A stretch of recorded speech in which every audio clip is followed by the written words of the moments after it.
लड़की की शादी हो गई औरंगजेब के साथ। अच्छा, हो गई हो कामयाबी गई से। और ये घर दमाद हो गया, एक आला किस्म का बेडरूम फर्स्ट फ्लोर पे, और घर दमाद है, खा भी उनका रहा है, गाड़ियां भी उनकी इस्तेमाल कर रहा है, लिबास भी उनकी तरफ से, अय्याशी पूरी कर रहा है और अवर है। और यहाँ पे एक कभी फिल का भी आगाज हो गया कि वो अब बैक वक्त अपनी खाला सास और अपनी उस 19 साला बीवी का इस्तेमाल कर रहा है। और अब ये वहां पे नहीं रुकता, ये अब बिस्मिल्लाहिर्रहमानिर्रहीम, अस्सलामु अलैकुम वरहमतुल्लाहि वबरकातुहू। की हाल चाल है जी? ठीक ठाक हो?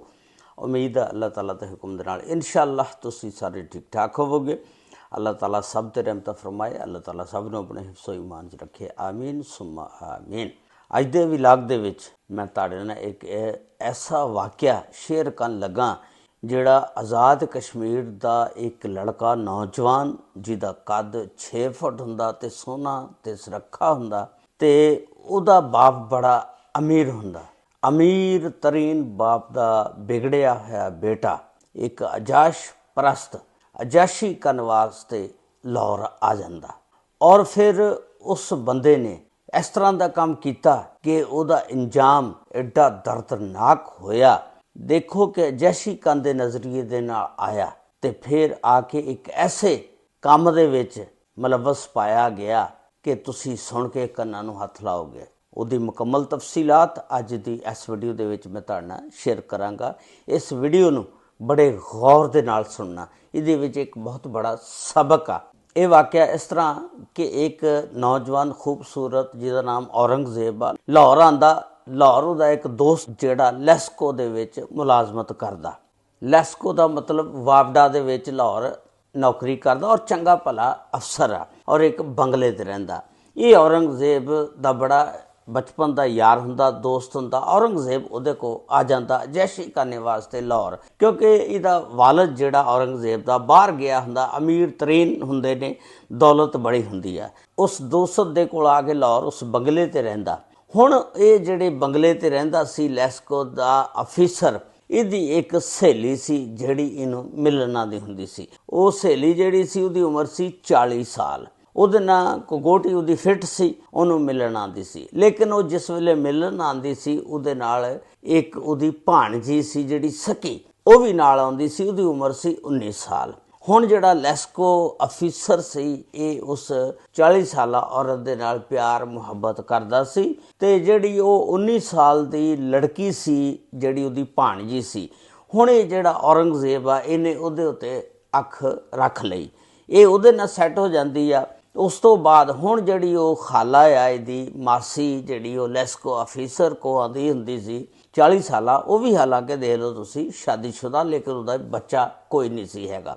ਉਹਨੇ ਔਰੰਗਜ਼ੇਬ ਦੇ ਨਾਲ ਜਿਸ ਵੇਲੇ ਉਹ ਸੈੱਟ ਹੋ ਗਈ ਤੇ ਉਹਨੇ ਨਾ ਲੈਸਕੋ ਅਫੀਸਰ ਨੇ ਉਹਨੂੰ ਕਿਹਾ ਕਿ ਇਸ ਮੇਰੇ ਦੋਸਤ ਦੀ ਸ਼ਾਦੀ ਆਪਣੀ ਭਾਣਜੀ ਦੇ ਨਾਲ ਕਰਵਾ ਦੇ। ਉਹਨੇ ਕਿਹਾ ਇਹ ਕਿਹੜੀ ਗੱਲ ਆ, ਮੈਂ ਕਰਵਾ ਦਿੰਦੀ ਹਾਂ। ਹੁਣ ਉਸ ਦਾ ਬੈਕਗਰਾਉਂਡ ਸੁਣ ਲਓ ਤੇ ਦੋਨੋਂ ਸਕੇ ਭਰਾ ਸੀ ਤੇ ਦੋਨੋਂ ਸਕੀਆਂ ਭੈਣਾਂ ਸਕੇ ਭਰਾਵਾਂ ਦੇ ਘਰ ਸੀ। ਹੁਣ ਇੱਕ ਭਰਾ ਦੇ ਘਰ ਔਲਾਦ ਹੈ ਸੀ ਜਿਹਦੇ ਵਿੱਚੋਂ ਸਿਰਫ ਇਹ ਇੱਕ ਬੇਟੀ ਸੀ ਔਰ ਦੂਸਰੀ ਜਿਹੜੀ ਮਾਸੀ ਸੀ ਉਹਦੇ ਕੋਈ ਔਲਾਦ ਨਹੀਂ ਸੀ। ਹੁਣ ਇਹ ਮਾਸੀ ਜਿਹੜੀ ਇਹ ਖਾਲਾ ਇਹਦੀ ਇਸ ਨੂੰ ਲੈ ਕੇ ਲੈਸਕੋ ਅਫੀਸਰ ਕੋ ਆਉਂਦੀ ਸੀ। ਉੱਥੋਂ ਇਹਨਾਂ ਦੀ ਫਿਰ ਸੈਟਿੰਗ ਬੱਚੀ ਦੀ ਔਰੰਗਜ਼ੇਬ ਨਾਲ ਹੋ ਜਾਂਦੀ ਆ ਤੇ ਫਿਰ ਇਹ ਮਾਸੀ ਫਿਰ ਰਿਸ਼ਤਾ ਕਰਵਾਉਂਦੀ ਹੈ, ਘਰ ਜਾ ਕੇ ਗੱਲ ਕਰਦੀ ਆ। ਜਿਸ ਵੇਲੇ ਉਹਨਾਂ ਨਾਲ ਗੱਲ ਕਰਦੀ ਆ ਵੀ ਇਸ ਤਰ੍ਹਾਂ ਇੱਕ ਮੁੰਡਾ ਆ ਤੇ ਉਹ ਘਰ ਵਾਲੇ ਜਿਹੜੇ ਚੰਗੇ ਅਮੀਰ ਤਰੀਨ ਸੀ, ਉਹਨਾਂ ਦੀਆਂ ਫੈਕਟਰੀਆਂ ਨੇ, 2 ਭਰਾ ਸੀ ਤੇ ਫਿਰ ਇਹ ਖੈਰ ਐਗਰੀ ਹੋ ਜਾਂਦੇ ਨੇ ਔਰ ਇਸ ਦੀ ਸ਼ਾਦੀ ਔਰੰਗਜ਼ੇਬ ਦੀ ਉਹਦੇ ਨਾਲ ਹੋ ਜਾਂਦੀ ਆ, 19 ਸਾਲਾ ਜਿਹੜੀ ਨੌਜਵਾਨ ਲੜਕੀ ਆ। ਉਸ ਤੋਂ ਬਾਅਦ ਉਹਨਾਂ ਨੇ ਕਿਹਾ ਕਿ ਤੂੰ ਘਰ ਦਮਾਦ ਬਣ ਕੇ ਹੀ ਰਹਿਣਾ। ਇਹਨੇ ਕਿਹਾ ਕੋਈ ਗੱਲ ਨਹੀਂ। ਇਹ ਜੀ ਘਰ ਉਹਨਾਂ ਦੇ ਚਲਾ ਗਿਆ, ਉਹਨਾਂ ਦੇ ਪੈਸਿਆਂ ਤੇ ਅਜੈਸ਼ੀ ਕਰਦਾ, ਉਹਨਾਂ ਦੇ ਹਰ ਸ਼ੈ ਗੜੀਆਂ ਇਸਤੇਮਾਲ ਕਰਦਾ, ਕੱਪੜੇ ਉਹਨਾਂ ਦੇ ਲੈ ਕੇ ਉਹ ਦਿੰਦੇ ਨੇ, ਯਾਨੀ ਫੁੱਲ ਅਜੈਸ਼ੀ ਕਰਦਾ। ਉਸ ਤੋਂ ਬਾਅਦ ਹੁਣ ਇਹ ਕੀ ਕਰਦਾ ਅਗਲਾ ਕਦਮ, ਤੁਸੀਂ ਸੋਚ ਸਕਦੇ ਹੋ ਕਿ ਸ਼ਾਦੀ ਤੋਂ ਬਾਅਦ ਇਹ ਸੈੱਟ ਹੋ ਸਕਦਾ? ਸਵਾਲ ਹੀ ਪੈਦਾ ਨਹੀਂ ਹੁੰਦਾ। ਜਿਹੜਾ ਬੰਦਾ ਵਿਗੜ ਜਾਏ ਉਹ ਕਦੀ ਵੀ ਸੈੱਟ ਨਹੀਂ ਹੋ ਸਕਦਾ, ਭਾਵੇਂ ਸ਼ਾਦੀ ਤੋਂ ਬਾਅਦ ਵੀ ਉਹਨੂੰ ਟਾਈਮ ਦੇ ਦਿਓ, ਨਹੀਂ ਹੋਏਗਾ। ਇਸੇ ਤਰ੍ਹਾਂ ਇਹ ਨਾ ਜਿਹੜਾ ਹੁਣ ਲੜਕਾ ਔਰੰਗਜ਼ੇਬ ਇਹ ਆਪਣੀ ਮਾਸੀ ਨੂੰ ਬਲੈਕਮੇਲ ਕਰਦਾ, ਕਿਉਂਕਿ ਮਾਸੀ ਜਿਹੜੀ ਆ ਤੁਹਾਨੂੰ ਪਤਾ ਉਹ ਲੈਸਕੋ ਅਫੀਸਰ ਦੇ ਕੋਲ ਜਾਂਦੀ ਸੀ, ਇਹਨੂੰ ਪਤਾ ਸੀ ਸਾਰੀ ਕਹਾਣੀ ਦਾ। ਇਹਨਾਂ ਨੇ ਮਾਸੀ ਨੂੰ ਬਲੈਕਮੇਲ ਕੀਤਾ ਕਿ ਅਗਰ ਤੂੰ ਮੈਨੂੰ ਇਸ ਤਰ੍ਹਾਂ ਨਹੀਂ ਕਰੇਂਗੀ ਮੇਰੇ ਨਾਲ ਤੇ ਵਰਨਾ ਮੈਂ ਫਿਰ ਦੱਸ ਦਾਂਗਾ। ਉਹ ਮਾਸੀ ਬਲੈਕਮੇਲ ਹੋ ਜਾਂਦੀ ਆ, ਉਹ ਵੀ ਫਿਰ ਇਹਦੇ ਨਾਲ ਸੈੱਟ ਹੋ ਜਾਂਦੀ ਆ। ਅੱਲਾ ਮਾਫੀ ਦੇਵੇ। ਅਸਤਗਫਿਰੁल्लाह ਅਸਤਗਫਿਰੁल्लाह। ਹੁਣ ਅਗਲਾ ਕਦਮ ਕੀ ਕਰਦਾ ਤੁਸੀਂ ਸੋਚ ਵੀ ਨਹੀਂ ਸਕਦੇ। ਤੁਸੀਂ ਜਿਹੜਾ ਸੋਚਣੇ ਤੇ ਮਜਬੂਰ ਹੋ ਜਾਓਗੇ ਕਿ ਇਸ ਤਰ੍ਹਾਂ ਦੇ ਵੀ ਜਵਾਈ ਹੁੰਦੇ ਨੇ। ਅਗਲਾ ਕਦਮ ਇਹ ਕਰਦਾ ਕਿ ਆਪਣੀ ਸੱਸ ਜਿਹੜੀ ਇੱਕ ਦਿਨ ਅੰਦਰ ਸੁੱਤੀ ਪਈ ਹੁੰਦੀ ਆ ਉਹਦੇ 'ਤੇ ਹਮਲਾ ਕਰ ਦਿੰਦਾ, ਉਹਨੂੰ ਛੇੜਦਾ। ਜਿਸ ਵੇਲੇ ਸੱਸ ਉੱਠਦੀ ਆ ਫਟਾਫਟ ਉੱਠ ਕੇ ਇਹ ਕੀ ਬਦਤਮੀਜ਼ੀ ਕਰ ਰਿਹਾ।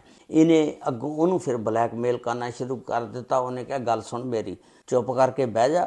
ਇਹਦੀ ਸਕੀ ਸੱਸ ਆ। ਇਹਨੇ ਕਿਹਾ ਤੇਰੀ ਭੈਣ ਜਿਹੜੀ ਇਸ ਤਰ੍ਹਾਂ ਲੈਸਕੋ ਅਫੀਸਰ ਕੋ ਜਾਂਦੀ ਆ ਤੇ ਇਸ ਤਰ੍ਹਾਂ ਆ, ਮੈਂ ਇਹ ਸਾਰੀਆਂ ਗੱਲਾਂ ਤੇਰੇ ਸ਼ੌਹਰ ਨੂੰ ਯਾਨੀ ਆਪਣੇ ਸੁਸਰ ਨੂੰ ਦੱਸ ਦਾਂਗਾ ਤੇ ਤੁਹਾਡੀਆਂ ਦੋਨਾਂ ਭੈਣਾਂ ਦੀ ਮੈਂ ਤਲਾਕ ਕਰਾ ਦਾਂਗਾ। ਬਲੈਕਮੇਲ ਕਰਦਾ ਉਹਨੂੰ।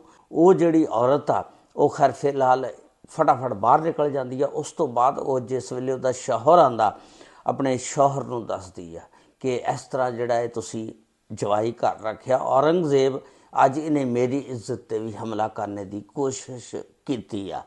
ਉਸ ਤੋਂ ਬਾਅਦ ਭਾਈ ਉਹ ਜਿਹੜਾ ਸ਼ੌਹਰ ਸੀ ਉਹ ਦੱਸਦੇ ਨੇ ਕਿ ਦੋਨੋਂ ਭਰਾ ਮਾਸ਼ਾਅੱਲਾ ਦਾੜੀਆਂ ਉਹਨਾਂ ਨੇ ਰੱਖੀਆਂ ਸੀ, ਸੁਨਤੇ ਰਸੂਲ ਰੱਖੀ ਸੀ। ਇੱਕ ਮੁਅੱਜ਼ਜ਼ ਘਰਾਨਾ ਸੀ, ਲੇਕਿਨ ਇਹ ਇੱਕ ਐਸਾ ਸ਼ੈਤਾਨ ਸਿਫਤ ਇਨਸਾਨ ਅੰਦਰ ਇਹਨਾਂ ਦੇ ਘਰ ਦੇ ਦਾਖਲ ਹੋ ਗਿਆ ਜਿਹਨੇ ਇਹਨਾਂ ਦਾ ਘਰ ਤਬਾਹੋ ਬਰਬਾਦ ਕਰਕੇ ਰੱਖ ਦਿੱਤਾ। ਉਸ ਤੋਂ ਬਾਅਦ ਕੀ ਹੁੰਦਾ ਕਿ ਉਹ ਬੰਦਾ ਕਹਿੰਦਾ ਕਿ ਮੈਂ ਜਦ ਤੱਕ ਆਪਣੀਆਂ ਅੱਖਾਂ ਦੇ ਨਾਲ ਨਹੀਂ ਦੇਖਾਂਗਾ ਮੈਂ ਯਕੀਨ ਨਹੀਂ ਕਰਾਂਗਾ। ਉਹਨੇ ਕਿਹਾ ਠੀਕ ਆ। ਇਹ ਇੱਕ ਦਿਨ ਫਿਰ ਡਿਊਟੀ 'ਤੇ ਉਹਦਾ ਸ਼ੌਹਰ ਜਿਹੜਾ ਬੰਦਾ ਨਹੀਂ ਜਾਂਦਾ, ਲੁੱਕ ਕੇ ਬਹਿ ਜਾਂਦਾ। ਇਹ ਅੰਦਰ ਪਈ ਹੁੰਦੀ ਆ ਤੇ ਪਿੱਛੋਂ ਉਹ ਆ ਜਾਂਦਾ ਤੇ ਆ ਕੇ ਤੇ ਜਿਸ ਵੇਲੇ ਇਹਨੂੰ ਬਲੈਕਮੇਲ ਕਰਨ ਦੀ ਕੋਸ਼ਿਸ਼ ਕਰਦਾ ਉਧਰੋਂ ਉਹ ਵੀ ਆ ਜਾਂਦਾ। ਇਹਨੂੰ ਨਹੀਂ ਪਤਾ ਹੁੰਦਾ ਕਿ ਉਹ ਡਿਊਟੀ 'ਤੇ ਚਲੇ ਗਏ ਨੇ, ਕਿਉਂਕਿ ਇਹ ਆਪਣੇ ਰੂਮ ਦੇ ਵਿੱਚ ਹੁੰਦਾ। ਬਸ ਫਿਰ ਮੌਕੇ 'ਤੇ ਜਿਸ ਵੇਲੇ ਦੇਖਦਾ ਤੇ ਇਹ ਸਾਈਡ ਨੂੰ ਫਟਾਫਟ ਹੋ ਕੇ ਤੇ ਨਿਕਲ ਜਾਂਦਾ। ਤੇ ਜਿਸ ਵੇਲੇ ਫਿਰ ਇਹ ਸਾਰੇ ਘਰ ਦੇ ਇਕੱਠੇ ਹੋ ਕੇ ਬਹਿੰਦੇ ਨੇ ਵੀ ਹੁਣ ਨਾ ਇਹ ਸਾਡੇ ਘਰ ਵਾਸਤੇ ਇੱਕ ਨਾਸੂਰ ਬਣ ਗਿਆ, ਇਹਦੀ ਜ਼ਿੰਦਗੀ ਦਾ ਖਾਤਮਾ ਕਰਨਾ ਹੀ ਬਿਹਤਰ ਆ। ਹੁਣ ਉਹ ਜਿਹੜੀ ਲੜਕੀ ਸੀ ਜਿਹੜੀ ਲੈਸਕੋ ਅਫੀਸਰ ਦੇ ਨਾਲ ਸੈੱਟ ਸੀ, ਉਹਨੇ ਜਾ ਕੇ ਸਾਰੀ ਗੱਲਬਾਤ ਉਹ ਲੈਸਕੋ ਅਫੀਸਰ ਨੂੰ ਦੱਸੀ। ਇਹ ਫੈਸਲ ਟਾਊਨ ਦੇ ਵਿੱਚ ਰਹਿੰਦੇ ਸੀ। ਫੈਸਲ ਟਾਊਨ ਦਾ ਵਾਕਿਆ ਇਹ ਸਾਰਾ। ਅੱਛਾ, ਅਫੀਸਰ ਨੂੰ ਜਿਸ ਵੇਲੇ ਦੱਸਿਆ ਵੀ ਇਸ ਬੰਦੇ ਦਾ ਹੁਣ ਅਸੀਂ ਖਾਤਮਾ ਕਰਨਾ, ਤੂੰ ਸਾਡਾ ਸਾਥ ਦੇ। ਉਸ ਬੰਦੇ ਨੇ ਕਿਹਾ ਕਿ ਮੇਰਾ ਡਰਾਈਵਰ ਆ ਇੱਕ, ਉਹ ਡਰਾਈਵਰ ਜਿਹੜਾ ਸ਼ੇਖੂਪੁਰੇ ਦੇ ਰਹਿਣੇ ਵਾਲਾ, ਮੈਂ ਉਹਦੇ ਨਾਲ ਗੱਲਬਾਤ ਕਰਦਾ ਤੇ ਫਿਰ ਤੁਹਾਨੂੰ ਦੱਸਦਾ। ਉਹਨੇ ਡਰਾਈਵਰ ਨਾਲ ਗੱਲਬਾਤ ਕੀਤੀ। ਡਰਾਈਵਰ ਨੇ ਕਿਹਾ ਸਾਹਿਬ ਇਹ ਕੋਈ ਮਸਲਾ ਹੀ ਕੋਈ ਨਹੀਂ ਹੈਗਾ। ਤੇ ਉਸ ਡਰਾਈਵਰ ਨੇ ਫਿਰ 2 ਸ਼ੂਟਰ ਹਾਇਰ ਕੀਤੇ, ਕਿਰਾਏ 'ਤੇ ਲਏ। ਉਹਨਾਂ ਨੂੰ ਦੱਸਦੇ ਨੇ ਕਿ 3-4 ਲੱਖ ਰੁਪਈਆ ਦਿੱਤਾ ਔਰ ਉਹਨਾਂ ਸ਼ੂਟਰਾਂ ਨੂੰ ਤਸਵੀਰ ਦਿਖਾਈ ਗਈ, ਸਾਰਾ ਕੁਝ ਦਿਖਾਇਆ ਗਿਆ। ਜਿਸ ਵੇਲੇ ਫਿਰ ਇਸ ਤਰ੍ਹਾਂ ਹੋਇਆ ਕਿ ਇਹ ਘਰੋਂ ਨਿਕਲਦਾ, ਜਿਸ ਵੇਲੇ ਗਲੀ ਦੇ ਵਿੱਚ ਜਾਂਦਾ ਆ ਤੇ ਉਹ ਜਿਹੜੇ ਸ਼ੂਟਰ ਪਹਿਲਾਂ ਹੀ ਇਹਦੇ ਇੰਤਜ਼ਾਰ 'ਚ ਬੈਠੇ ਹੁੰਦੇ ਨੇ ਤੇ ਉਹ ਸ਼ੂਟਰ ਜੋ ਹੀ ਇਹਦੇ ਕੋਲ ਆਉਂਦੇ ਨੇ ਇਹ ਮੂੰਹ ਖੋਲ੍ਹਦਾ, ਇਸ ਤਰ੍ਹਾਂ ਗੱਲ ਕਰਨ ਦੀ ਕੋਸ਼ਿਸ਼ ਕਰਦਾ। ਉਹ ਸ਼ੂਟਰ ਜਿਹੜਾ ਨਾ ਗੋਲੀ ਪਿਸਤੌਲ ਦੀ ਇਸ ਤਰ੍ਹਾਂ ਇਹਦੇ ਮੂੰਹ ਦੇ ਵਿੱਚ ਹਲਕ ਦੇ ਵਿੱਚ ਰੱਖ ਕੇ ਚਲਾਉਂਦਾ। ਉਹ ਗੋਲੀ ਕਿਤੇ ਕੁਦਰਤ ਵੱਲੋਂ ਜਦੋਂ ਅੱਲਾ ਨੇ ਜੋ ਕਰਨਾ ਹੋਵੇ ਥੱਲੇ ਚੱਲ ਜਾਂਦੀ ਉਹਦੇ ਜਿਸਮ ਦੇ ਵਿੱਚ ਔਰ ਉਹ ਗੋਲੀ ਜਿਸਮ ਦੇ ਅੰਦਰ ਹੀ ਘੁੰਮਦੀ ਰਹੀ, ਬਾਹਰ ਨਹੀਂ ਨਿਕਲੀ ਹੈਗੀ। ਬਾਹਰ ਕੋਈ ਜ਼ਖਮ ਦਾ ਨਿਸ਼ਾਨ ਨਹੀਂ ਹੈਗਾ। ਉਸ ਤੋਂ ਬਾਅਦ ਪੁਲਿਸ ਨੂੰ 15 ਤੇ ਕੋਈ ਬੰਦਾ ਗਵਾਂਢੀ ਕਾਲ ਕਰਦਾ।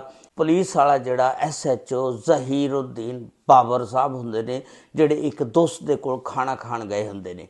ਫਿਰ ਜ਼ਹੀਰੁੱਦੀਨ ਬਾਬਰ ਕਹਿੰਦਾ ਕਿ ਮੈਨੂੰ ਦੂਸਰਾ ਫੋਨ ਆਂਦਾ ਹਸਪਤਾਲ ਦੇ ਵਿੱਚੋਂ ਵੀ ਤੁਹਾਡੇ ਇਲਾਕੇ ਦੇ ਵਿੱਚ ਇਸ ਤਰ੍ਹਾਂ ਇੱਕ ਡੈਥ ਹੋ ਗਈ ਆ ਔਰ ਉਹ ਬੰਦੇ ਉਸ ਬੰਦੇ ਨੂੰ ਲੈ ਕੇ ਆਏ ਨੇ। ਫਿਰ ਕਹਿੰਦਾ ਫੌਰਨ ਮੇਰੇ ਜ਼ਿਹਨ ਦੇ ਵਿੱਚ ਆਇਆ ਕਿ ਉੱਧਰੋਂ ਮੈਨੂੰ ਦੱਸਿਆ ਗਿਆ ਸੀ ਕਿ ਫਾਇਰ ਹੋਇਆ ਤੁਹਾਡੇ ਇਲਾਕੇ ਦੇ ਵਿੱਚ। ਉਸ ਤੋਂ ਬਾਅਦ ਮੈਨੂੰ ਪਤਾ ਲੱਗ ਗਿਆ ਕਿ ਉਹ ਜਿਹੜੀ ਡੈਥ ਵੀ ਹੋਈ ਆ ਤੇ ਮੈਂ ਫੌਰਨ ਕਹਿੰਦਾ ਮੌਕੇ 'ਤੇ ਗਿਆ। ਜ਼ਹੀਰੁੱਦੀਨ ਬਾਬਰ SHO ਸਾਬਕਾ ਜਿਹੜੇ ਸੀ ਉਹ ਦੱਸ ਰਹੇ ਸੀ ਕਿ ਕਹਿੰਦੇ ਮੈਂ ਜਿਸ ਵੇਲੇ ਉੱਥੇ ਪਹੁੰਚਿਆ ਜਾ ਕੇ ਵੇਖਿਆ ਤੇ ਉਹ ਜਿਹੜੇ ਬੰਦੇ ਸੀ ਉਹਨਾਂ ਨੇ ਲੈ ਦੇ ਕੇ ਇਹ ਕਿਹਾ ਸੀ ਇਹਨੂੰ ਨਾ ਹਾਰਟ ਅਟੈਕ ਹੋ ਗਿਆ ਕੋਈ ਇਸ ਤਰ੍ਹਾਂ ਹੀ। ਜਦੋਂ ਅਸੀਂ ਗਏ ਤੇ ਖੰਭੇ ਦੇ ਨਾਲ ਲੱਗਿਆ ਪਿਆ ਸੀ ਤੇ ਅਸੀਂ ਇਹਨੂੰ ਚੁੱਕ ਕੇ ਤੇ ਲੈ ਆਏ ਹਾਂ ਤੇ ਇਹਨੂੰ ਹੁਣ ਅਸੀਂ ਲਿਜਾਣਾ ਚਾਹੁੰਦੇ ਹਾਂ। ਜ਼ਹੀਰੁੱਦੀਨ ਬਾਬਰ ਸਾਹਿਬ ਕਹਿੰਦੇ ਨੇ ਮੈਂ ਉਹਨਾਂ ਨੂੰ ਕਿਹਾ ਇਹਦੀ ਪੋਸਟਮਾਰਟਮ ਰਿਪੋਰਟ ਤੋਂ ਬਗੈਰ ਮੈਂ ਨਹੀਂ ਇਹਨੂੰ ਜਾਣ ਦੇਣਾ ਹੈਗਾ। ਉਹ ਕਹਿਣ ਲੱਗੇ ਕਿ ਕਿਉਂਕਿ ਉਹ ਬਿਲਮੁਲ ਗਏ ਸੀ, ਉਹਨਾਂ ਨੇ ਜਾਂ ਕੋ ਪੈਸੇ ਜੋ ਵੀ ਕੀਤਾ ਵੱਲਾ ਆਲਮ, ਉਹਨਾਂ ਨੇ ਕਿਹਾ ਜੀ ਜ਼ਾਹਰੀ ਤੌਰ 'ਤੇ ਕੁਛ ਨਹੀਂ ਹੋਇਆ, ਇਹਨੂੰ ਹਾਰਟ ਅਟੈਕ ਹੋਇਆ, ਦੇਖ ਲਓ ਕੋਈ ਜ਼ਖਮ ਦਾ ਨਿਸ਼ਾਨ ਨਹੀਂ, ਕੋਈ ਕੁਛ ਨਹੀਂ। ਲੇਕਿਨ ਜ਼ਹੀਰੁੱਦੀਨ ਬਾਬਰ ਸਾਹਿਬ ਕਹਿਣ ਲੱਗੇ ਕਿ ਮੈਂ ਇਹਨੂੰ ਪੋਸਟਮਾਰਟਮ ਰਿਪੋਰਟ ਕਰਾਉਣ ਤੋਂ ਬਗੈਰ ਨਹੀਂ ਜਾਣ ਦੇਣਾ। ਮੈਂ ਲਾਸ਼ ਨਹੀਂ ਦਿੱਤੀ। ਫਿਰ ਉਹਦੀ ਜਿਸ ਵੇਲੇ ਪੋਸਟਮਾਰਟਮ ਰਿਪੋਰਟ ਕੀਤੀ, ਪੋਸਟਮਾਰਟਮ ਰਿਪੋਰਟ ਆਈ, ਪਤਾ ਲੱਗਾ ਕਿ ਗੋਲੀ ਜਿਹੜੀ ਆ ਅੰਦਰ ਹੀ ਰਹਿ ਗਈ ਆ ਔਰ ਬਾਹਰ ਨਹੀਂ ਨਿਕਲੀ। ਉਹਨੇ ਅੰਦਰ ਹੀ ਜ਼ਹਿਰ ਫੈਲਾਤਾ, ਜਿਹਦੀ ਵਜ੍ਹਾ ਦੇ ਨਾਲ ਉਸ ਬੰਦੇ ਦੀ ਡੈਥ ਮੌਕੇ ਤੇ ਹੋ ਗਈ। ਉਸ ਤੋਂ ਬਾਅਦ ਜ਼ਹੀਰੁੱਦੀਨ ਬਾਬਰ ਸਾਹਿਬ ਕਹਿੰਦੇ ਨੇ ਮੈਂ ਉਹਨਾਂ ਬੰਦਿਆਂ ਨੂੰ ਗ੍ਰਿਫਤਾਰ ਕਰ ਲਿਆ, ਫੜ ਲਿਆ।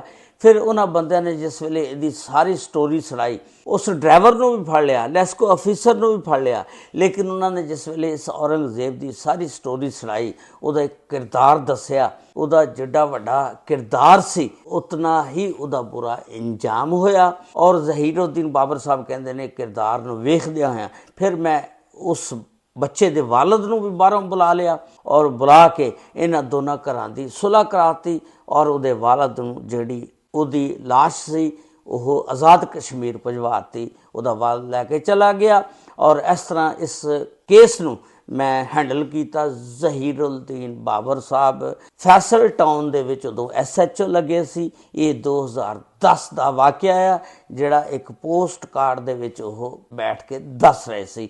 ਇਹ ਵਾਕਿਆ ਸੀ ਜਿਹੜਾ ਮੈਂ ਤੁਹਾਡੇ ਨਾਲ ਸ਼ੇਅਰ ਕੀਤਾ।